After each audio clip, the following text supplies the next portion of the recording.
Soy Ximena, tengo 32 años, y mi historia, o más bien el fin de mi antigua historia, comenzó un domingo.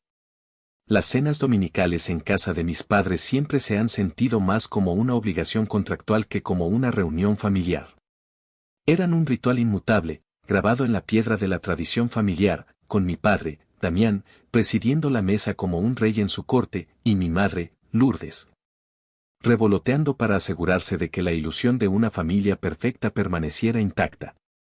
Esa noche, sin embargo, el aire estaba cargado de una energía extraña, una especie de alegría forzada que me puso en alerta al instante.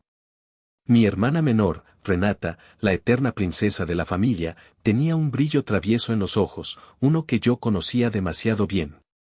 Era el mismo brillo que tenía justo antes de convencerme de prestarle mi coche para un viaje corto que duró 2 semanas, o antes de tomar prestado mi suéter de cachemira favorito para luego encogerlo en la secadora. «Te ves muy delgada, mija», dijo mi madre, sirviéndome una porción de lomo mechado que podría haber alimentado a un batallón. «Tienes que comer más». Ignoré el comentario pasivo-agresivo sobre mi físico y forcé una sonrisa. «Gracias, mamá. Huele delicioso». Mi padre se aclaró la garganta, la señal universal de que estaba a punto de hacer una proclamación. «Bueno, familia», comenzó, levantando su copa de vino tinto. «Hoy es un día para celebrar.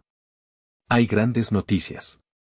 Renata soltó una risita y le dio un codazo juguetón a su esposo, Bruno, quien simplemente se encogió de hombros con la misma falta de entusiasmo que mostraba en su trabajo en la constructora de mi padre. «Resulta», continuó mi padre, mirándome directamente, «que Renata y Bruno han estado buscando un lugar más adecuado para empezar su propia familia. Y después de mucho considerarlo, hemos encontrado la solución perfecta». Sentí un nudo frío formarse en mi estómago. Sabía a dónde iba esto. Mi cerebro se adelantó a sus palabras, proyectando el desastre inminente. «Oye, Ximena», soltó Renata con una naturalidad que era a la vez impresionante y aterradora. «Ya lo decidimos Bruno y yo. Nos mudamos a tu penthouse el mes que viene. De verdad necesitamos más espacio, y pues, a ti te sobra». El tiempo pareció detenerse. El sonido de los cubiertos contra los platos se desvaneció. Podía sentir los latidos de mi corazón en mis oídos, un tambor sordo y pesado. Miré a mi alrededor. Mi madre asentía con una sonrisa beatífica. Mi padre me miraba con una expresión de misión cumplida. Bruno examinaba sus uñas, completamente desconectado. Hablaban de mi santuario. Mi fortaleza. El lugar que había comprado y diseñado yo misma, cada metro cuadrado un testimonio de noches sin dormir y un trabajo implacable. Hablaban de mi penthouse de 22 millones de pesos como si fuera un cuarto de huéspedes que se ofrecía por cortesía. «Es una idea brillante», intervino mi padre, cortando el silencio. «Al final del día, tú vives sola en ese lugar tan grande. Es casi un desperdicio. La familia debe apoyarse mutuamente. Es lo correcto». Mi madre añadió su toque maestro de manipulación. «Ay, es que mi Renatita sufre mucho en ese departamentito tan apretado. ¿Cómo va a criar a mis nietos ahí? Tú entiendes, ¿verdad, Ximena? Siempre has sido la más comprensiva. Siempre la más comprensiva. Siempre la que cede. Siempre la que pone las necesidades de los demás antes que las suyas». Las palabras resonaron en mi cabeza, cada una un eslabón en la cadena que me había atado durante 32 años. Sentí una oleada de náuseas. No era solo la audacia de su petición, era la absoluta certeza en sus rostros de que yo diría que sí. Porque siempre lo hacía. Mi mente, como un mecanismo de defensa, se desconectó del comedor y viajó 7 años atrás. Tenía 25 y acababa de recibir mi primer gran pago como diseñadora freelance. 90,000 pesos. Para mí, era una fortuna. Significaba un viaje de 3 semanas a Italia, un sueño que había acariciado desde que era una estudiante de diseño, hojeando libros de arquitectura renacentista hasta altas horas de la noche. Ya tenía los boletos de avión en mi carrito de compras en línea, mi dedo flotando sobre el botón de confirmar. Esa noche, sonó el teléfono. Era mi madre. Su voz era un susurro urgente y conspirador. Ximena, mi amor, necesito que vengas. Es Renata. Está destrozada.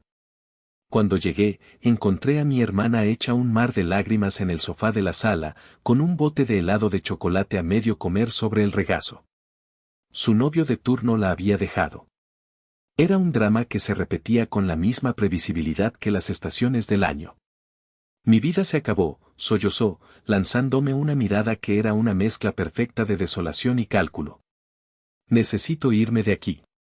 Necesito sanar. Mis padres entraron en la habitación como actores entrando a escena. Mi padre puso una mano sobre mi hombro, su agarre era pesado, posesivo. Tu hermana está pasando por un momento muy difícil, dijo, su voz grave y llena de una falsa solemnidad. ¿Ese viaje tuyo a Italia es realmente necesario ahora mismo? Pero, papá, he estado planeándolo por meses, comencé a decir, pero mi madre me interrumpió. Ay, Ximena, no seas así. Es solo un viaje. Renata te necesita. La familia se necesita. Me tomó de las manos, sus ojos suplicantes eran un arma de la que yo no tenía defensa. Ella lo necesita más que tú en este momento. Tus cosas pueden esperar. Siempre has sido tan fuerte. Fuerte. La palabra que usaban para justificar el peso que ponían sobre mis hombros. El guión ya estaba escrito. Yo era la hermana mayor, la responsable, la fuerte. Renata era la pequeña, la frágil, la que necesitaba ser rescatada. Me acorralaron con su lógica retorcida de amor y obligación familiar. Esa noche, transferí los 90,000 pesos a la cuenta de Renata. Para que sanes, le escribí en el concepto de la transferencia, con un sabor amargo en la boca. Cancelé mi sueño en silencio, borrando los vuelos de mi carrito de compras. 2 semanas después, las redes sociales de Renata se inundaron de fotos. No estaba en un retiro espiritual en las playas de Oaxaca. Estaba en Milán, posando con bolsas de compras de Prada y Gucci frente al Duomo. Terapia de compras, decía el pie de foto, seguido de un emoji de guiño. Cada foto era una bofetada. No había sanación, solo un capricho financiado por mis sueños rotos. Cuando regresó, bronceada y radiante, ni siquiera me dio las gracias. Me entregó una pequeña caja. Dentro había un llavero barato de plástico con la forma de la Torre de Pisa. Para que no te sientas tan mal, dijo con una risita. Nunca me devolvió el dinero.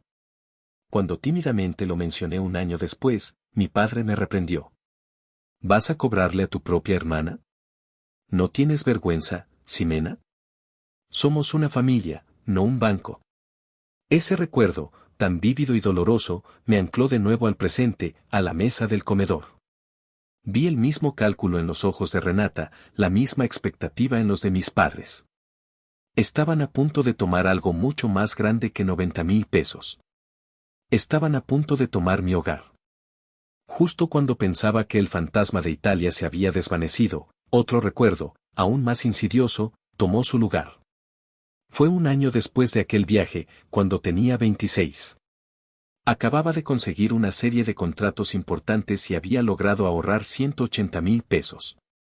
Era el capital inicial que necesitaba para, quizás, algún día, fundar mi propio pequeño estudio de diseño. Lo guardaba en una cuenta de ahorros, viéndolo crecer con un orgullo silencioso y feroz. Una tarde, mi padre me invitó a comer, solo a nosotros dos, algo inusual. Me llevó a un restaurante caro, uno de esos lugares con manteles de lino y camareros que te llaman señorita. Me sentí importante, vista. Fue una trampa. Mija, dijo después de los aperitivos, con su voz de hombre de negocios a punto de cerrar un trato. Tengo que ser honesto contigo. La empresa no está pasando por su mejor momento. Construcciones Damián era el orgullo y la alegría de mi padre. Era su legado, su identidad. Ver una grieta en su fachada de éxito era alarmante. La competencia es feroz, los costos de los materiales se han disparado, necesito un poco de liquidez para superar este bache, continuó, girando el vino en su copa. Una pequeña inyección de capital. He estado pensando, y pensé en ti. Eres inteligente, trabajadora. Quiero que seas parte de esto.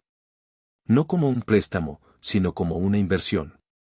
Te daré un pequeño porcentaje de acciones. Serías una socia minoritaria. Mi corazón dio un vuelco. ¿Una socia? ¿En la empresa familiar? Era el reconocimiento que siempre había anhelado. Era la validación de que mi padre finalmente me veía como algo más que la hija artística y poco práctica. Me veía como una igual.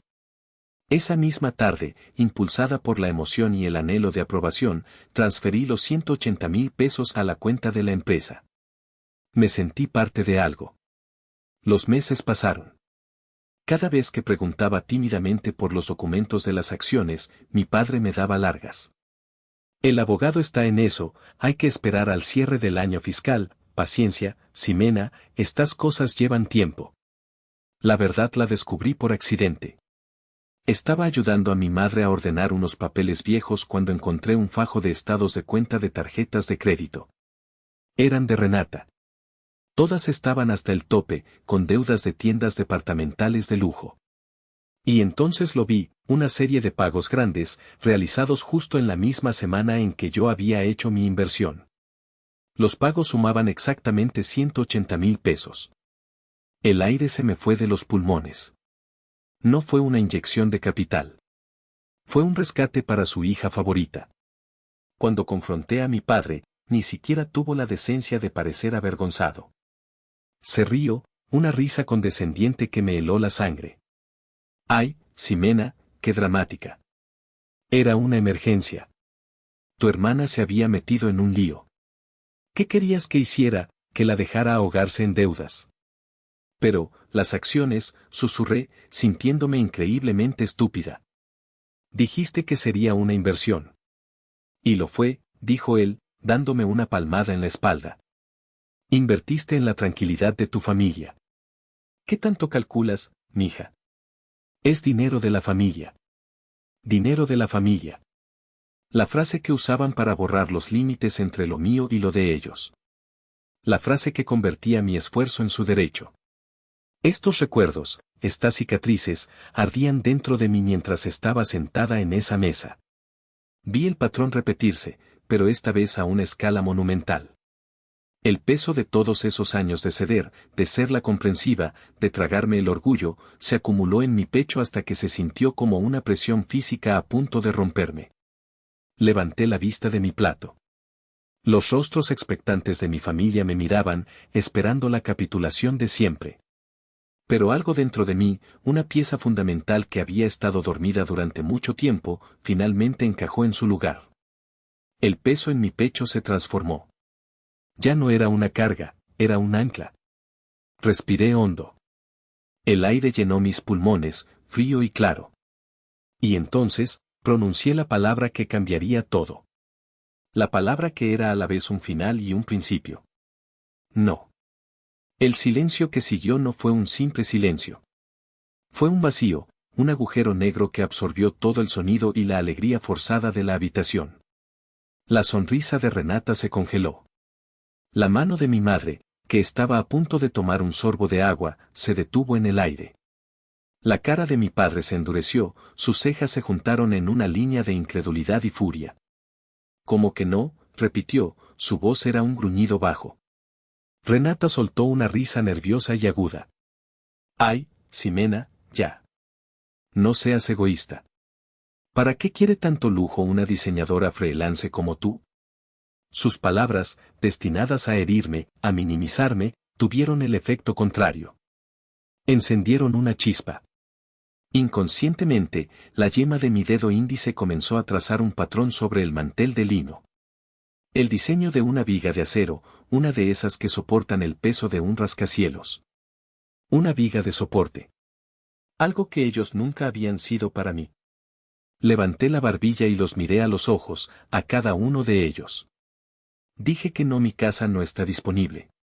El no que pronuncié en la cena del domingo no fue el final de la conversación, fue el disparo de salida para una guerra psicológica. Mi familia, al enfrentarse a una resistencia inesperada, no se retiró. Al contrario, redoblaron sus esfuerzos, desplegando un arsenal de tácticas de manipulación que habían perfeccionado a lo largo de los años. La primera llamada llegó el lunes por la mañana. Era mi madre. Su voz al otro lado de la línea era un susurro tembloroso, cargado de lágrimas que yo sabía que podían ser convocadas a voluntad. Ximena, mi vida, no he podido dormir en toda la noche, comenzó, con un sollozo perfectamente sincronizado. Tu padre está tan decepcionado. Su presión arterial se disparó. Me preocupa que le vaya a dar algo. ¿Es eso lo que quieres? ¿Enfermar a tu padre? Me quedé en silencio, agarrando el teléfono con tanta fuerza que mis nudillos se pusieron blancos. Era el clásico movimiento de mi madre, convertir mi límite en un acto de agresión contra la salud de otro. Mamá, mi respuesta no va a cambiar. Se trata de mi casa. No es una casa, es un montón de ladrillos, exclamó, su voz perdiendo el temblor y ganando un filo de acero. Tu hermana es tu sangre. ¿Cómo puedes ser tan fría? No te criamos para que fueras así. Estás rompiendo a esta familia, Ximena. Y colgó, dejándome con el eco de sus acusaciones en el oído. Poco después, llegó el primer mensaje de texto de mi padre. No había súplicas, solo una orden fría y directa, como las que daba en su oficina: Ximena, ya basta de este berrinche infantil. Renata y Bruno necesitan un lugar donde vivir. Vas a hacer lo correcto. Llámame cuando hayas entrado en razón. No respondí. En cambio, me preparé un café y traté de concentrarme en mi trabajo, pero las notificaciones no paraban de llegar. Renata optó por la guerra en las redes sociales. Publicó una foto de ella y Bruno, con expresiones tristes, frente a un edificio de apartamentos genérico. El pie de foto era una obra maestra de la victimización. Es tan difícil cuando buscas un hogar para tu futura familia y encuentras puertas cerradas donde menos lo esperas. A veces, la sangre no es más espesa que el agua. Almohadilla corazón roto, almohadilla decepción familiar. El veneno funcionó. En cuestión de horas, los comentarios empezaron a aparecer. Tías lejanas, primas con las que no había hablado en años, amigas de mi madre. Qué triste, Renata. Mucha fuerza. No puedo creer que alguien de tu propia familia te haga esto. La gente egoísta al final se queda sola. Cada comentario era una pequeña puñalada, orquestada por mi hermana. Luego comenzaron las llamadas de los monos voladores, como los llamaba mi tía Inés, la única aliada silenciosa que tenía en esa familia. Eran los parientes que se dejaban manipular fácilmente, los soldados de a pie en el ejército de mis padres. Ximenita, soy tu tía Gloria, dijo una de ellas, su voz empalagosa. Oye, mi amor, tu mami me contó lo que pasó. A lo mejor estás estresada por el trabajo. Piénsalo bien, mija. La familia es lo primero. Un día vas a necesitar de ellos y te van a cerrar la puerta en la cara.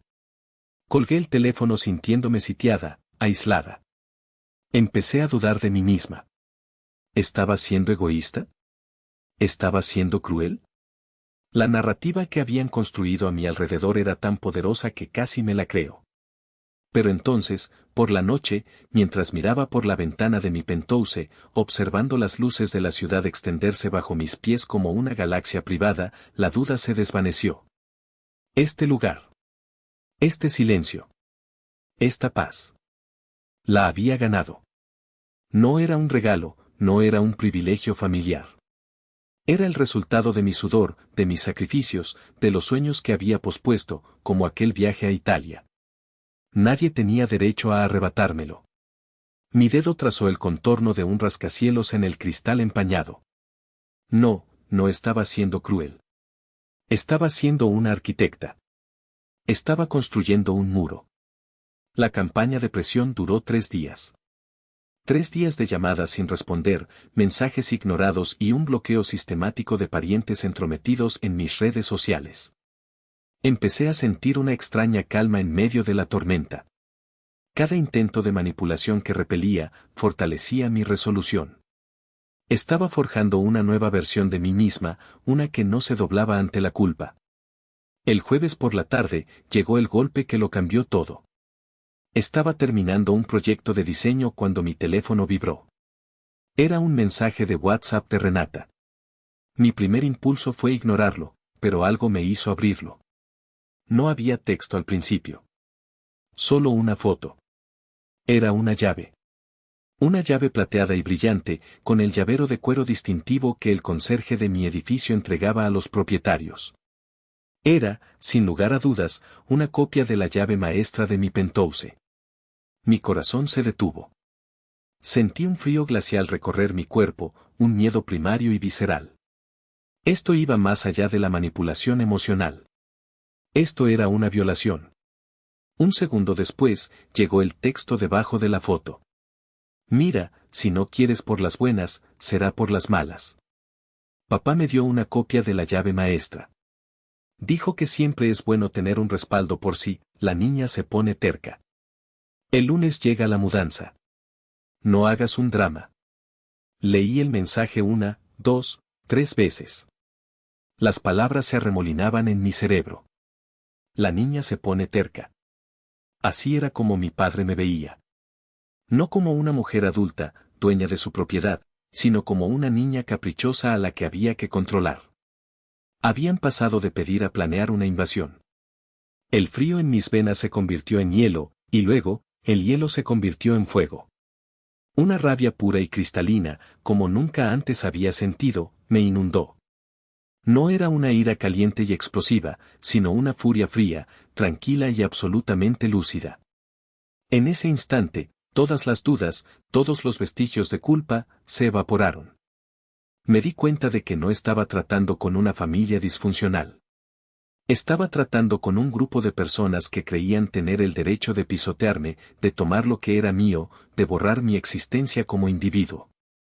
Y en ese momento, la Ximena que siempre cedía, la que evitaba el conflicto, la que se tragaba las injusticias con una sonrisa triste, murió.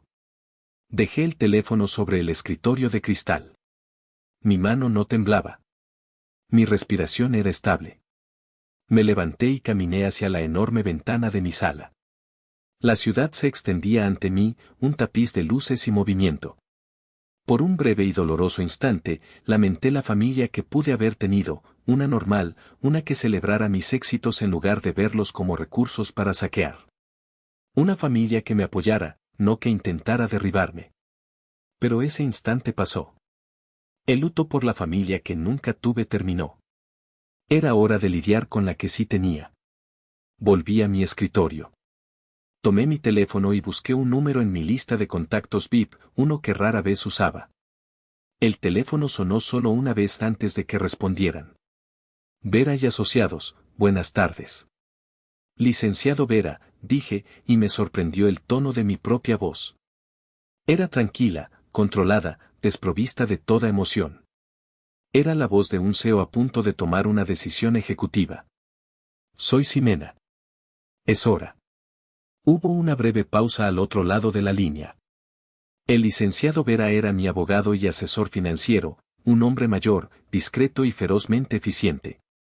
Era una de las pocas personas en el mundo que conocía el alcance total de mis activos y la verdadera naturaleza de mis inversiones. Entendido, señorita Ximena, respondió, su tono profesional como siempre, pero pude detectar una nota de anticipación. Activamos el protocolo. El protocolo completo, confirmé. Convoque una junta extraordinaria del Consejo de Sol Capital y de Construcciones Damián para el lunes a las 9 de la mañana en punto. Envíe las notificaciones oficiales ahora mismo. Y, licenciado, active el protocolo de seguridad nivel máximo en mi propiedad. Inmediatamente. Consideré lo hecho, dijo. Recibirá las confirmaciones en breve. Colgué el teléfono. La decisión estaba tomada. El mecanismo se había puesto en marcha. Ya no había vuelta atrás. No sentí miedo. No sentí tristeza. Sentí una claridad absoluta. Me habían empujado al borde, y en lugar de caer, había descubierto que podía volar. Los siguientes 60 minutos fueron un torbellino de actividad silenciosa y digital. Mi apartamento, normalmente un remanso de paz, se convirtió en el centro de comando de una operación meticulosamente planeada. El primer correo electrónico llegó del licenciado Vera. Asunto: confirmación de junta extraordinaria. Adjunto venía la notificación oficial que, en ese mismo momento, estaba llegando a la bandeja de entrada de mi padre y de los socios minoritarios de Construcciones Damián. Imaginé la confusión de mi padre, su irritación ante la audacia del misterioso fondo de inversión Sol Capital al convocar una reunión sin su consentimiento. Una pequeña y amarga sonrisa se dibujó en mi rostro. El segundo correo fue de la empresa de seguridad de élite que gestionaba mi edificio. Asunto: protocolo de seguridad máxima activado. El correo detallaba las medidas, todas las cerraduras electrónicas y físicas de mi penthouse habían sido reconfiguradas. A partir de ese momento, el acceso solo era posible mediante mi huella dactilar y reconocimiento facial.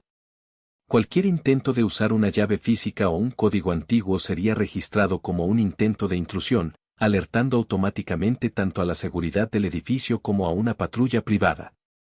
El muro estaba levantado. Me senté en mi silla de oficina, una pieza de diseño escandinavo que contrastaba con la guerra que estaba librando. Abrí mi computadora portátil y navegué a través de capas de encriptación hasta llegar a una carpeta en una unidad segura en la nube. La carpeta se llamaba El Legado. Dentro había años de documentación. Cada injusticia, cada préstamo no devuelto, cada promesa rota. Pero los archivos más importantes eran los más recientes. Hice clic en uno llamado Análisis de Rendimiento, CD. Se abrió una hoja de cálculo detallada, con gráficos y proyecciones. Mostraba, con una claridad brutal, la incompetencia de Bruno como gerente de proyectos. Proyectos entregados tarde, presupuestos excedidos, quejas de clientes. A su lado, los informes financieros de los últimos 5 años de Construcciones Damián, que mostraban una gestión imprudente por parte de mi padre, salvada únicamente por las periódicas inyecciones de capital de Sol Capital. Mi capital. Luego, abrí el archivo maestro. El arma definitiva. El documento legal, sellado por notarios y abogados, que demostraba que el Fondo de Inversión Sol Capital, registrado en las Islas Caimán por razones de privacidad, tenía como única beneficiaria y propietaria a Ximena. Yo. Repasé los documentos, no por necesidad, sino como un soldado que inspecciona su armadura antes de la batalla. Cada cifra, cada cláusula, era una pieza de mi defensa. Durante años, había creído que este secreto era un escudo, una forma de protegerme de la avaricia de mi familia. Si no sabían lo que tenía, no podían pedírmelo. Qué ingenua había sido. No necesitaban saberlo, simplemente asumían que todo lo mío les pertenecía. Me di cuenta de que mi secreto nunca había sido un escudo. Siempre había estado destinado a ser una espada. Y el lunes por la mañana, finalmente, la desenvainaría. La rabia inicial se había asentado, transformándose en una determinación fría como el mármol de mi cocina. No se trataba de una venganza impulsiva. Se trataba de una corrección. Una recalibración del universo familiar que había estado desequilibrado durante demasiado tiempo. El sol comenzó a ponerse, pintando el cielo de tonos naranjas y morados. La ciudad se encendió, y mi penthouse se sintió como la cabina de un avión, suspendido sobre el mundo. Por primera vez en mi vida, no sentía la necesidad de disculparme por mi éxito. No sentía la necesidad de minimizarlo o esconderlo. Esta noche, no era la hija comprensiva. No era la hermana generosa. Era la accionista mayoritaria. Y estaba a punto de tomar el control. El lunes por la mañana llegó con la claridad nítida que sigue a una tormenta. No había dormido mucho, pero no me sentía cansada. Me sentía eléctrica. Una corriente de adrenalina y propósito corría por mis venas. A las 8:45 de la mañana, me senté en la silla de mi oficina en casa. Frente a mí, una pared de monitores. El de la izquierda mostraba un feed de noticias financieras. El de la derecha, la videoconferencia de la sala de juntas, aún vacía. Y el del centro, el más grande, estaba dividido en 4 pantallas, mostrando las imágenes en vivo de las cámaras de seguridad de la entrada de mi penthouse. Con una taza de café negro en la mano, esperé. A las 8:58 de la mañana, aparecieron. El camión de mudanzas, un gigante blanco con un logo rojo chillón, se detuvo frente a la entrada principal de mi exclusivo edificio. De la cabina bajaron Renata y Bruno. Renata caminaba con la arrogancia de una reina reclamando su castillo. Llevaba unas gafas de sol de diseñador y hablaba por teléfono, probablemente coordinando con los de la mudanza. Bruno la seguía como un lacayo, con las manos en los bolsillos y una expresión de aburrimiento. Los vi acercarse a la imponente puerta de caoba de mi apartamento. Renata terminó su llamada y se guardó el teléfono en el bolso. Sacó la llave que me había enviado en la foto. La llave de su victoria. Acerqué la imagen en el monitor. Podía ver el arañazo distintivo en el llavero de cuero. La misma llave. Renata la introdujo en la cerradura con un gesto triunfal. La giró. Nada. Frunció el ceño. La sacó y la volvió a meter, esta vez con más fuerza. La giró de nuevo, con un movimiento brusco y enojado. El mecanismo no cedió. La cerradura física había sido desactivada remotamente. ¿Qué demonios?, la escuché decir a través del sensible micrófono de la cámara. Bruno se acercó. ¿No funciona? Claro que funciona. Es la llave, espetó ella. Entonces, Renata vio el pequeño panel digital junto a la puerta, el lector de huellas dactilares que siempre había estado allí, pero que ellos, en su arrogancia, habían ignorado. Lo intentó con el intercomunicador. Presionó el botón. Dentro de mi apartamento, el timbre sonó, nítido y claro. No respondí. Volvió a presionar, esta vez manteniendo el dedo sobre el botón. El sonido era estridente. Entonces, una voz robótica, tranquila y desapasionada, emanó del sistema de seguridad. Era una voz femenina, educada pero con un tono metálico e implacable. Acceso denegado. Código inválido. Intento de intrusión registrado. El personal de seguridad ha sido notificado. La cara de Renata pasó de la confusión a la furia en un instante. Sus mejillas se enrojecieron. Ximena, gritó, su voz distorsionada por el intercomunicador. Sé que estás ahí. Abre la puerta ahora mismo. Deja de jugar. Tomé un sorbo de mi café. El líquido amargo y caliente era un contrapunto perfecto a la frialdad de mi respuesta. Activé el micrófono de mi lado. Te dije que no, Renata, mi voz resonó en el pasillo exterior, tranquila, clara y sin una pizca de la vacilación que siempre había caracterizado mis enfrentamientos con ella. Esto es allanamiento de morada. Las autoridades están en camino. Su grito de frustración fue música para mis oídos. Empezó a golpear la puerta con el puño cerrado. No puedes hacerme esto. Papá me dio esta llave. Tengo derecho. No tienes ningún derecho, respondí. Y papá está a punto de aprender una lección sobre dar lo que no es suyo. Miré el reloj en la esquina de la pantalla. 9:02 de la mañana. Cambié la vista del monitor principal a la videoconferencia de la sala de juntas. Los participantes ya estaban sentados. Era hora del segundo acto. La imagen de la sala de juntas de Construcciones Damián era un cuadro de tensión y confusión. Mi padre, Damián, estaba sentado a la cabeza de la larga mesa de caoba, con el rostro enrojecido por la indignación. A su lado estaban los tres socios minoritarios, hombres mayores que parecían más desconcertados que enojados. Sigo sin entender la necesidad de esta payasada, gruñía mi padre, ajustándose la corbata de seda. ¿Quiénes se creen estos tipos de Sol Capital para convocarnos así, de un día para otro? Llevan años sin aparecer y ahora exigen una junta. Es una falta de respeto. Uno de los socios, el señor Benítez, se encogió de hombros. Bueno, Damián, técnicamente son los dueños de la mayor parte del pastel. Tienen derecho. La puerta de la sala de juntas se abrió y entró el licenciado Vera. Impecablemente vestido con un traje oscuro, llevaba un maletín de cuero y una expresión impenetrable. Buenos días, señores, dijo con una voz tranquila que silenció la habitación. Se sentó en el único asiento vacío, directamente frente a mi padre. Vera, espetó mi padre. ¿Usted sabe de qué va todo esto?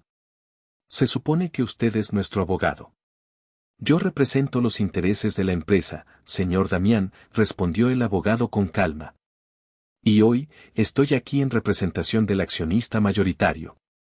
La pantalla de videoconferencia al final de la mesa, que había estado en negro, se encendió. Mostraba el logo de Sol Capital, un sol estilizado y dorado sobre un fondo azul profundo. Un logo que yo misma había diseñado. Esa gente nunca da la cara, resopló mi padre. Se esconden detrás de sus abogados y sus fondos de inversión. La voz del licenciado Vera cortó el aire. Hoy es diferente, señor Damián. Hizo un gesto hacia la pantalla. Hoy, la propietaria de Sol Capital y, por ende, dueña del 75% de esta empresa, ha decidido presidir la junta personalmente. La imagen del logo se desvaneció y fue reemplazada por una transmisión en vivo. Era yo. Estaba sentada en mi oficina, con la ciudad extendiéndose a mis espaldas a través de la ventana panorámica. Llevaba una blusa de seda color marfil y mi cabello estaba recogido en un moño profesional. Mi rostro estaba sereno, mi mirada era directa y firme. El silencio en la sala de juntas fue absoluto, profundo, como si el universo entero contuviera la respiración. La cámara de la sala de juntas estaba convenientemente enfocada en mi padre. Vi cómo el color abandonaba su rostro. Su mandíbula se aflojó. Se quitó los lentes, como si no pudiera creer lo que veía. Sus manos, que siempre habían sido tan firmes y autoritarias, comenzaron a temblar sobre la superficie pulida de la mesa. Tartamudeó, una serie de sonidos incoherentes que no llegaron a formar una palabra. Los otros socios miraban de la pantalla a mi padre y de vuelta a la pantalla, sus rostros una mezcla de asombro y comprensión incipiente. Dejé que el silencio se prolongara durante unos segundos más, permitiendo que el impacto de la revelación se asentara por completo. Finalmente, hablé. Mi voz, amplificada por los altavoces de la sala, era tranquila, medida y cargada de una autoridad que nadie en esa habitación me había escuchado usar jamás. Buenos días, dije. No lo llamé papá. Soy Ximena. Y como presidenta del Consejo de Administración, doy por iniciada esta junta extraordinaria. Mi padre se llevó una mano al pecho, luchando por respirar. Mi primera orden del día, continué, sin vacilar, es el cese inmediato del contrato del señor Bruno, el actual gerente de proyectos. Por bajo rendimiento demostrado y por comprometer la integridad financiera de varios proyectos clave.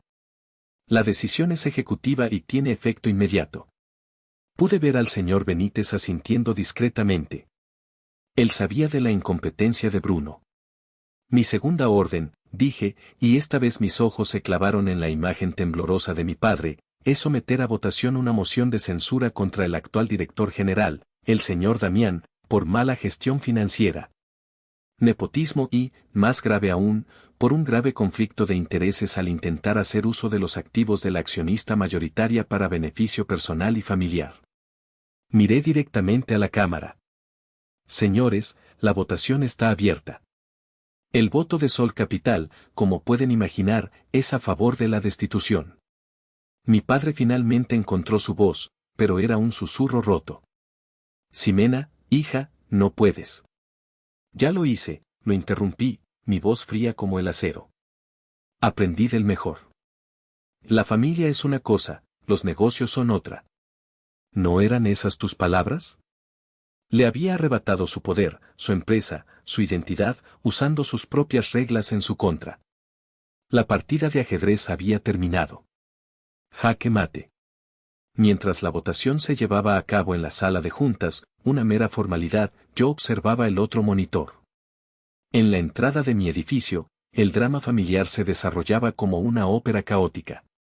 Vi a Renata sacar su teléfono, probablemente alertada por un mensaje frenético de Bruno. Su rostro se descompuso. La vi gritarle al teléfono, su cuerpo temblando de rabia. Se giró hacia el camión de mudanzas y les hizo un gesto furioso para que se fueran. Los trabajadores, que habían estado esperando con torpeza, parecían aliviados de escapar de esa zona de guerra.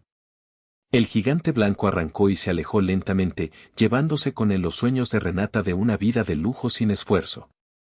Mi propio teléfono, que había puesto en silencio, comenzó a vibrar sin parar sobre el escritorio. La pantalla se iluminó con una sucesión de notificaciones. Una llamada perdida de mamá. Otra. Y otra. Un mensaje de voz de ella, que no escuché pero cuya histeria podía imaginar. Un mensaje de texto de Renata, una sarta de insultos y maldiciones tan venenosos que casi podía sentirlos quemar a través de la pantalla. Eres un monstruo. Ojalá te pudrieras en tu estúpido apartamento. Destruiste a la familia. Y luego, un solo mensaje de mi padre. Corto, desprovisto de la furia de Renata o el melodrama de mi madre. Solo 3 palabras que contenían el peso de un mundo derrumbado. Ximena. Necesitamos hablar. Apagué la pantalla del teléfono. No podía lidiar con ellos en ese momento. Me sentía extrañamente vacía. La adrenalina de la confrontación se estaba disipando, dejando tras de sí una calma hueca. Había ganado. Había demolido la estructura de poder que me había oprimido durante toda mi vida. Pero estaba de pie sola entre los escombros. Entonces, el teléfono volvió a sonar. Pero esta vez era un nombre diferente. Tía Inés. Dudé un momento antes de contestar.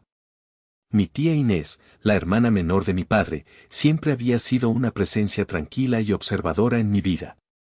Una maestra jubilada que veía a través de las fachadas de la familia con una sabiduría silenciosa. Nunca había intervenido directamente, pero a menudo, después de una humillación familiar, me encontraba con una mirada suya de comprensión, un apretón de manos que decía yo lo sé, estoy contigo. Deslicé el dedo para contestar. Hola, tía. Hubo un silencio al otro lado, y luego escuché un sonido que me tomó por sorpresa, un sollozo ahogado. Lo hiciste, dijo mi tía, su voz entrecortada por la emoción. Ay, mi niña, por fin lo hiciste. Las lágrimas brotaron de mis ojos, inesperadas y calientes. No eran lágrimas de tristeza o de victoria, sino de puro y abrumador alivio. Era la validación que no sabía que necesitaba desesperadamente. Alguien lo había visto. Alguien entendía. Tuve que hacerlo, tía, susurré. Lo sé, mi amor, dijo ella. Lo sé desde hace 30 años. Siempre me pregunté cuándo te darías cuenta de tu propia fuerza. Estoy tan orgullosa de ti. Hablamos durante casi 1 hora. No sobre los detalles de la junta o el drama en la puerta. Hablamos de mí. De los años de silencio. De la carga de ser la fuerte. Por primera vez, me sentí verdaderamente vista por un miembro de mi familia. La llamada de mi tía no reparó el daño, pero fue un bálsamo para el alma. Me recordó que destruir algo tóxico también es un acto de creación, la creación de un espacio para sanar. Cuando colgamos, me sentí menos sola. El vacío comenzaba a llenarse, no con el ruido de las demandas de mi familia, sino con la promesa de una paz que yo misma había construido. Pasó una semana. Una semana de un silencio casi absoluto por parte de mi familia, un silencio tan denso que era casi un grito. El licenciado Vera gestionó la transición en la empresa con una eficiencia quirúrgica. Nombró a un CEO interino y comenzó el proceso para reestructurar la junta directiva.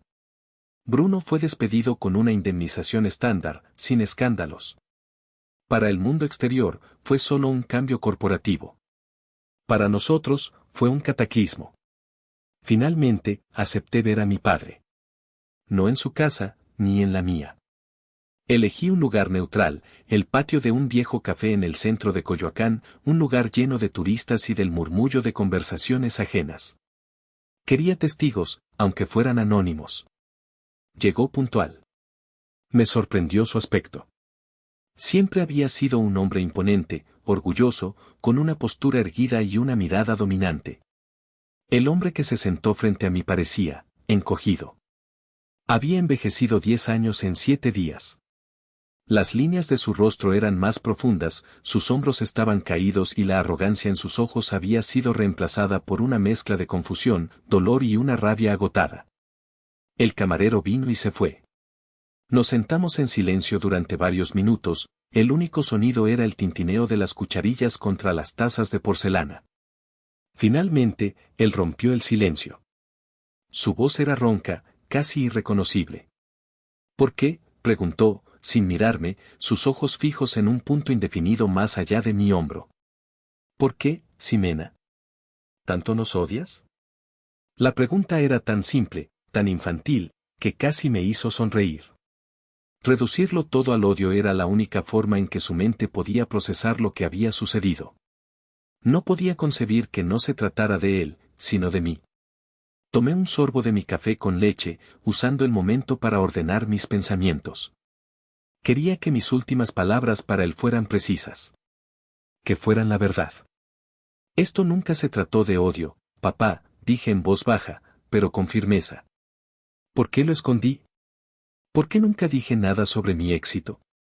Dejé que la pregunta flotara en el aire antes de responderla yo misma. Porque sabía que si alguna vez les contaba la verdad, dejarían de ver a su hija. En su lugar, solo verían una cartera. Un recurso. Una solución a sus problemas. Verían un banco, no a una persona.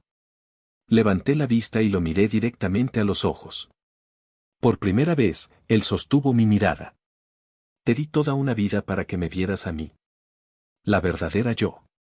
La que trabajaba hasta las 3 de la mañana, la que ahorraba cada centavo, la que construyó algo de la nada. Te di 32 años de oportunidades para verme. Y nunca lo hiciste. Vi un destello de algo en sus ojos.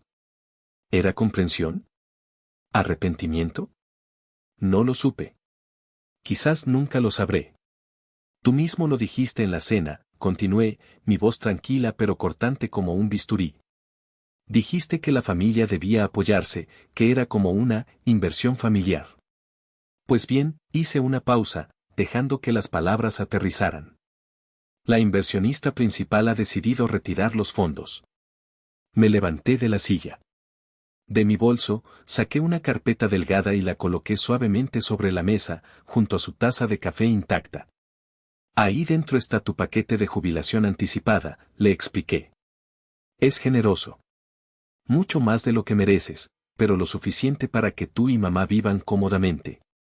Es mi último acto, no de bondad, sino de cierre. A partir de hoy, nuestros lazos financieros están cortados. Y con ellos, todo lo demás. No esperé una respuesta. Me di la vuelta y me alejé, sin mirar atrás. Caminé por las calles empedradas de Coyoacán, el sol de la tarde calentando mi rostro. Sentí como si me hubieran quitado un peso de encima, un peso que ni siquiera sabía que llevaba. Esa noche, volví a mi penthouse. El silencio ya no se sentía vacío. Se sentía como paz. Como libertad. Como un lienzo en blanco. He perdido a la familia que conocía, la que me asfixiaba con sus expectativas y demandas. Pero en el proceso, finalmente, me he encontrado a mí misma. Sé que mucha gente, quizás incluso algunos de los que escuchan esto, me llamarán cruel, una hija desalmada. Pero les pregunto. ¿Realmente fui la villana por demoler un puente que ya estaba podrido, en lugar de seguir dejando que caminaran sobre él para lastimarme una y otra vez?